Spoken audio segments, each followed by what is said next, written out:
É o seguinte, gente, eu vou falar para vocês um pouco sobre o estoicismo, que é uma corrente filosófica que surgiu lá no século IV a.C., tinha como principal ideia a utilização da razão. A razão é o centro.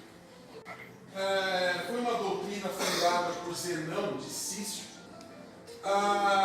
O principal, assim, ali eu coloquei alguns pontos principais do estoicismo. Depois eu vou falar mais da questão prática, mas para a gente entender a teoria.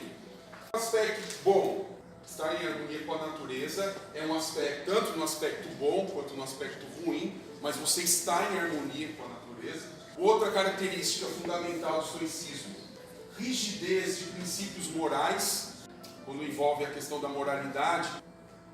A ética em que a imperturbabilidade, a extirpação das paixões e a aceitação resignada do destino são as marcas fundamentais do homem sábio. A resignação, ou seja, a submissão ao destino, a aceitação sem revolta dos sofrimentos da existência, a extirpação das paixões, desprezo a todos os tipos de sentimentos, como paixão, luxúria e as emoções como um todo. A doutrina filosófica ela se envolve nesses aspectos que estão aí. Aí eu queria fazer uma pergunta para vocês. Lá no interior a gente fala assim, nossa, fulano de tal levou um chifre da mulher, ou fulana de tal levou um chifre do marido. E eu pergunto para vocês conhecem esse termo? Sim. Totalmente. Alguém aqui já levou chifre?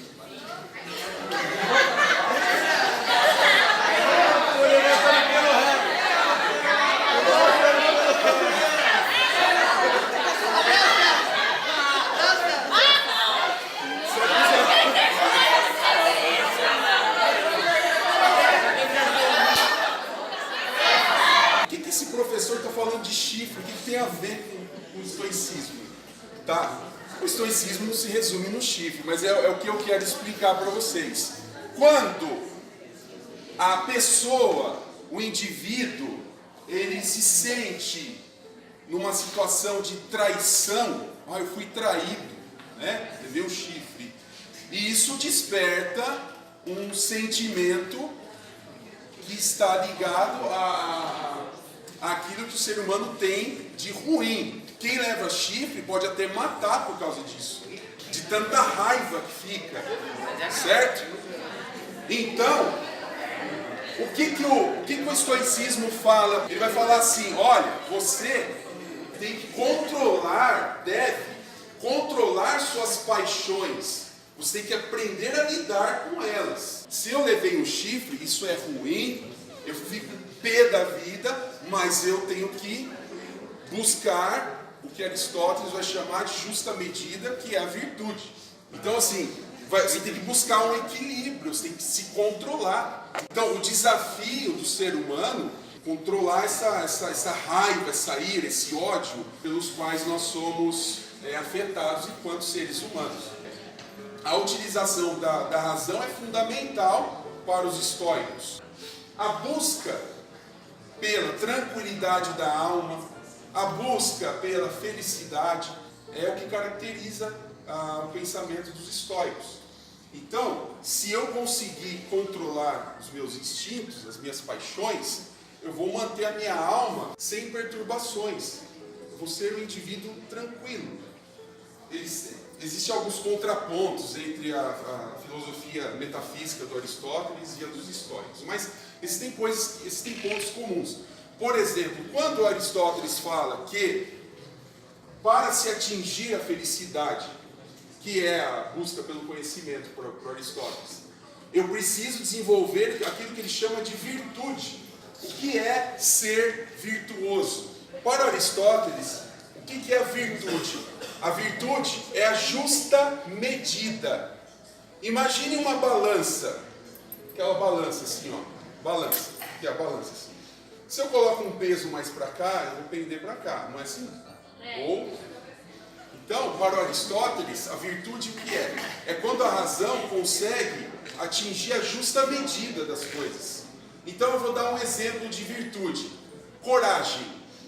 Coragem é uma virtude. Agora, excesso de coragem vai me fazer um indivíduo temeroso, muito corajoso, não tem medo de nada. Agora, a falta de coragem vai me fazer alguém covarde. Então, para eu atingir o equilíbrio, a justa medida, não é bom que eu seja nem covarde e nem temeroso, mas que eu seja corajoso. Então a virtude ela é fundamental para a busca do equilíbrio. E aí isso se dá por meio da razão. Então para os estoicos, a razão é o principal. E assim, quando eu falo razão, eu falo de logos, do grego. Logos, o que significa logos? Só um minuto. Logos significa uma energia que organiza e que gera movimento das coisas no mundo. Então não é só a razão assim, tipo 1 mais 1 igual a 2. Não é isso, não é só isso. Não é só essa racionalidade. Mas uma razão que depois os cristãos, lá, o Império Romano absorve, Roma absorve essa ideia dos estoicos e transforma em essa razão, esse logos, em Theos, que é Deus. Existe uma razão que gera, que move as coisas, né, no mundo. E eu sou parte disso. Então o meu comportamento, a minha forma de agir diante do logos, diante dessa energia que move o mundo, é o que vai me fazer, dentro de uma determinada racionalidade, um indivíduo com tranquilidade da alma, um indivíduo feliz. Eu posso dizer então que a virtude é um ponto médio entre dois extremos? É o equilíbrio. A paixão, ela é um amor que foi exacerbado. A falta de amor é tipo, sei lá, A indiferença. Desprezo. Então o amor é um ponto médio entre esses dois. Podemos dizer que sim. Os estoicos disseram que as emoções destrutivas resultavam de erros de julgamento da relação entre determinismo e liberdade humana e a crença de que é virtuoso manter uma vontade. Diziam que a filosofia do indivíduo não era o que uma pessoa diz, mas como essa pessoa se comporta. Aí entra aquela palavrinha lá, né? Hipocrisia. Quem conhece essa palavra aí? O que é hipocrisia? Fala. Eu vejo como quando você fala algo, quando você ministra algo, quando você passa algo e você mesmo não segue aquilo que você está fazendo. Falando, ministrando. Tipo isso. Que nem prefeito. Hipocrisia é você pregar uma falsa verdade. É que nem prefeito. Uma falsa Vai, verdade. a gente faz. É tipo aquela tipo frase, médico faça, como é que é? Faça o que eu digo, faça o que eu faço. Não como O exemplo é o médico fumante. O médico fumante Ele diz pra é você um que claro faz exemplo. assim, ele fuma. Um médico, bom exemplo. Um ótimo exemplo. Nutricionista gordo. O quê? Que pesado. Literalmente. Nutricionista gordo. caixinha de leite, não come.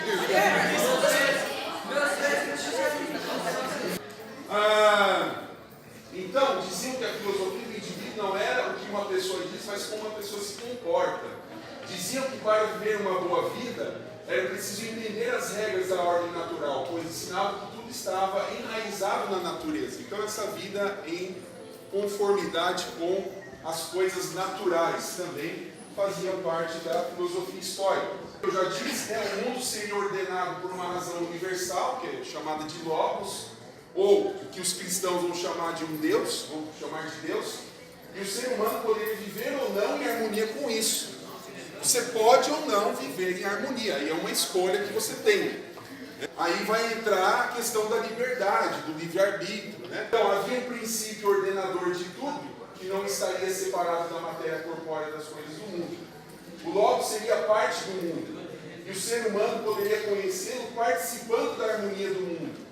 O mundo seria uma espécie de organismo vivo, cujas partes estariam interligadas e obedeceriam uma regulação racional. Assim, tudo estaria predeterminado.